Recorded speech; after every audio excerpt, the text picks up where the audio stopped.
श्री स्वामी समर्थ. श्री स्वामी चरित्र सारामृताचा आज आपण 4, 5, 6 अध्याय घेणार आहोत.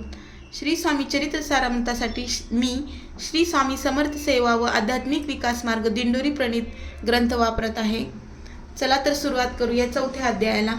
काल आपण 1 ते 3 अध्याय पाहिले होते, तर आज आपण 4था अध्याय पाहणार आहोत. चला तर सुरुवात करूया 4थ्या अध्यायाला. श्री स्वामी समर्थ. श्री गणेशाय नमः.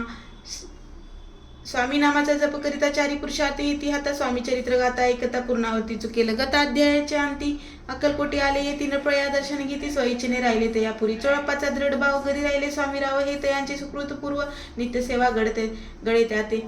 चोळप्पाची सद्गुणी कांता ती केवळ पतिव्रता सदोदित तिच्या चित्ता आनंद स्वामी सेवेचा. स्वामी केवळ ईश्वर मूर्ती देशोदेशी झाली खाती बहुत लोक दर्शना येती कामना चिंता धरुणी. कोणी संपत्ती कारणे कोणी मागती संताने व्हावे म्हणून या लग्न येती दूरदेशावणे. शरीर भोगे कष्टले संसार तापे तप्त झाले माया तव पसरत फसले ऐसे आले किती एक. भक्त अंतरी जे जे इच्छिते ते ते इति राजपूर्वती दृढचरणी त्यांची भक्ती त्यासी होती कल्पतरू. जे का निंदक कुटील त्या शास्त्रे केवळ नासिका प्रती तत्काळे योग्य शासन करीत ती. कोणी 2 संन्यासी आले कलकोटासी हंसुनी त्याची जनासी डोंगी नादी लागला. हा स्वामी नवे डोंगी जो नाना भोग करी साधू लक्षण याच्या अंगी कोणतेही वसत असे. ऐसे त्याने निंदेले स्वामी जणी अंतरी जाणिले. जेव्हा ते भेटेसी आले तेव्हा केले नवले एक. एका भक्ताची अघरी पातळी समर्थाची स्वारी तेथे दोघी विचारी होते बरोबर संन्यासी. तेथे या तिन्ही मूर्ती बसविल्या भक्ती पाठावरती. श्री स्वामी आपले चित्ती चमत्कार करू आता. दर्शन इच्छु जन अख्यात पातळी तिथे क्षणा जाता समाजातला बहुत एकच गर्दी झाली. दर्शन घेऊन चरणाचे मंगलनाम गर्जती वाचे हेतू पुरवावे म्हणीचे म्हणून या विनवती. कोणी द्रव्य पुढे ठेविती कोणी फळे समर्पिती नाना वस्तू अर्पण करती काही नाही मी तिथे आणते. कोणी नवसाते करीती कोणी अनुनय देते कोणी काही संकल्प करीते चरण पूजिते आनंदे. संन्यासी कौतुक पाहिती मन माझे आश्चर्य करती क्षण एक तटस्थ होती वय भाव विसरोनी. स्वामी पुढे जे जे पदार्थ पडले होते असंख्यात जे ते निजा असते समर्थ संन्याशा पुढे लोटती. मोडली जणांची गर्दी तो येऊन सेवेकरी संन्याशा पुढल्या नाना परी वस्तू नेऊ लागले.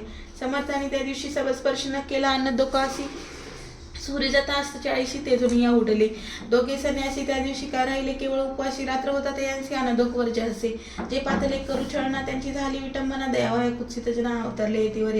इति श्री स्वामी चरित्र सारामृत नाना प्राकृत कथा संमत सदा परिस्वत प्रेमळ भक्त 14 अध्याय गोड हा. श्री स्वामी राजा अर्पण नमस्तु. श्री रस्तु शुभम भवतु. अध्याय 5. श्री गणेशाय नमः. भव कानन वैश्वानंदरा अज्ञान वचदिका भास्करा. पूर्वसाक्षी परत्परा भक्ता करा सदैतो अक्कलकोट नगरात एक जप पर्यंत स्वामी राजे वास करीत भक्त बहुत झाले. वार्ता पसरेली चौकडे कोणास पडे ते साकडे धाव गीती स्वामीकडे राजे रजवाडे थोर थोर. ते यांची बडोद्याची त्या सारी मल्हारराव राज्याधिकारी ताते यांची अंतरी विचारायचा पातला. दिवाण आणि सरदार मानक करीत असे थोर थोर बैसले असता समग्र बोले नपोवर. तयाप्रती कोणी जाऊन अक्कलकोटासी येथे आणले स्वामी ते आम्ही तयासी नामदेव भूत. कार्य जाणून कठोनी कोणी न बोलती वचन कोणा ऐक लागून गोष्ट मान्य करवेन. तेव्हा तातासाहेब सरदार होता एक गोष्ट योग्य आणि चतुर तो बोलता झाला उत्तर न पाळली पर्यायचा. आपली जरी इच्छा ऐसी स्वामी त्या नामे वटपुरासी तरी मी आणेन याचे निश्चय मानसी असो. ऐसे करून ऐकून उत्तर संतोषला तनुपोवर तेसी सबाई समग्र आनंदित झाली. नृप्रसती सकळ जणे त्या परिता त्याची सन्माने गौरवनी मदर वचने यशस्वी हो म्हणत येते. तातासाहेब निघाले सत्वर अक्कलकोटी आली. नगर पाहुणी संतोषले जे वैकुंठ पाहुणी स्वामींची दिव्यमूर्ती आनंदी झाल्याची तेथील जणांची पाहुणी भक्ती धन्य म्हणत येते यांते. अक्कलकोटीची नृपती स्वामी चरणी त्यांची भक्ती राजघराण्यातील युवती त्याही करीती स्वामी सेवा. ऐसे पाहुणी तात्यांशी विचार पडला मानसी या नगरातील स्वामीसी कैसे निघू आपण. प्रयत्नांती परमेश्वर प्रयत्न कार्य होय सत्वर लढवून युक्ती तोर कार्य आपण साधावे. करून या नाना पक्वाने करती ब्राह्मण भोजनी दिली बहु सालदाने याचा कदाने प्राप्त केले.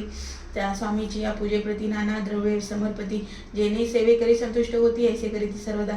ऐसे यांनी काही न झाले तेथे तितके वर्त गेले. तात्या मनी की न झाले विचार पडला त्यांसी. मग लढविली एक युक्ती कांत गाठवणी चळपाप्रती त्याच लागी विनंती करती विधिवाद सांगती त्या. तरी तुम्ही समर्थासे घेऊन याला बडोद्यासी मग मला रावाद्रेसी इनाम देतील तुम्हा ते. द्रव्येन सर्वे वशा चळपाशी लागली अशा त्यांच्या अंतरी भरवासा जगरीचा भोवसाल. चळपाने करजोडणी विनंती केली मधुर वचनी पाळवून समर्थाने पुढे प्रती चलावी. त्याने माझे कल्याण मिळे भाऊ तुम्हाला धन आपलाही योग्य सन्मान तेथे जात होईल. ऐसे ऐकून या वचन समाधानी हास्य करून उत्तर चोळपा लागेन. काय दिले सत्वर राव मल्हारराव नकृती त्यांच्या अंतरी नाही भक्ती, मग आम्ही बडोद्याप्रती काय म्हणून चलावे. इति श्री स्वामी चरित्र सारामृत नाना प्राकृत कथा संमत सदा ऐकोत भाविक भक्त. पंचमाध्याय गोढा. श्रीरस्तु शुभम भवतु. अध्याय 6. श्री गणेशाय नमः. धरुणी शिशुचा हाताक्षरी पंडित लिहित तैसे स्वामी चरित्रामृत स्वामी समर्थ वधवती. मागील अध्यायांची अंती चोळपावणी स्वामी प्रती कृपा करुणी मधवरती बडोद्याशी चलावीस. भाषण ऐकुनी समर्थ बोलती असणे मल्हाररावाची आणि म्हणी आम्हाविषयी भाव नसे, म्हणून ते यांच्या नगरात आम्हा जाणे नवी उचित अक्कलकोट नगरात आम्हा राहणे आवडे. ऐसा यज्ञवर्त गेला तात्या म्हणी चिंतावला आपण आलोक ज्या करायला ते न जाये सिद्धसी. परी पहावा यत्न करून केला विचार केला म्हणी, मग काय केले तर त्याने अनुष्ठान आरंभिले. भक्ती नाही अंतरी धार्मिक साधना ते करी त्या सांगते न हरी प्रसन्न ऐसे होईल. मग त्यांनी काय केले सहस्त्रपदी ब्राह्मण बसविले गुरुचरित्र आरंभिले. वायसे स्वामी कृपा त्या परी त्यांच्या वाड्यात कधी न गेले समर्था त्या वैग्रचित काही उपाय सुचेना. आता जाऊन बडोद्याशी काय सांगावे राजे असे काही सकल जनांची तोंड कैसे दाखवावे. ऐसा उपाय करून ऐकोती स्वामी प्रसन्न. आता एक योजना न्यावे पळवून येतेसी. असं कोणी एके दिवशी साधून योग्य समयासी मेहनत घालून स्वामी सीता तसे निघाले. कडबकाचा मार्ग धरीला अर्धमार्गी मेना आला. अक्षर अंतर साक्षी समर्थाला गोष्ट विदित झाली. मेनातून उतरले मागू ती अक्कलकोटी आले. तसे बहुत वेळा घडले हाही उपाय खुंटला.